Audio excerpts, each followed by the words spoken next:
Apa? Enggak, abang kenapa aku bilang? Kau aku pecah pada kau nanti sini. Masalah kepecatan, Pak. Abang mintanya baik-baik. Aku baik-baik pun kau, banyak cakap kau. Viral, pria tua berseragam aparatur sipil negara pemerintah Kota Medan ngamuk minta uang bongkar muat. Beredar di media sosial video pria tua berseragam aparatur sipil negara marah-marah minta uang bongkar muat di sekitar Medan Mall Jalan MT Haryono, Kota Medan pada Minggu 2 April 2023 siang. Video pria tua berseragam ASN marah-marah minta uang itu diunggah oleh pemilik akun Instagram @tkpmedan.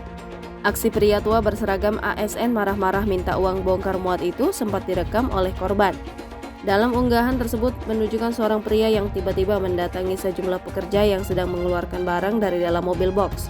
Pria paruh baya yang menggunakan seragam dinas pasar pemerintah Kota Medan itu tampak meminta sejumlah uang bongkar muat kepada mereka. Para pekerja itu pun berusaha menolak secara halus, namun hal itu malah membuat pria tua itu semakin emosi.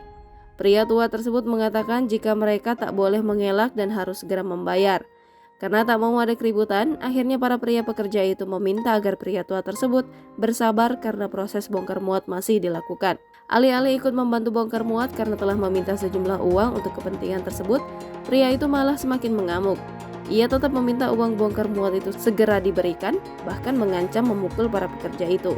Diancam demikian membuat para pekerja itu memelas agar pria itu meminta dengan cara yang baik-baik. Para pekerja itu juga menjelaskan mereka sebelumnya telah melakukan bongkar muat di lokasi yang sama, tapi tak ada pengutipan uang bongkar muat.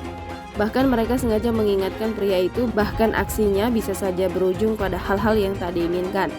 Alih-alih ketakutan, pria itu yang sadar aksinya direkam malah mengaku tak takut, bahkan menantang untuk memanggil pihak berwajib.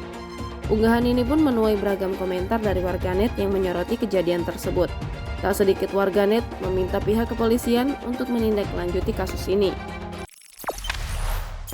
Jangan lupa subscribe, share, komen, dan like ya.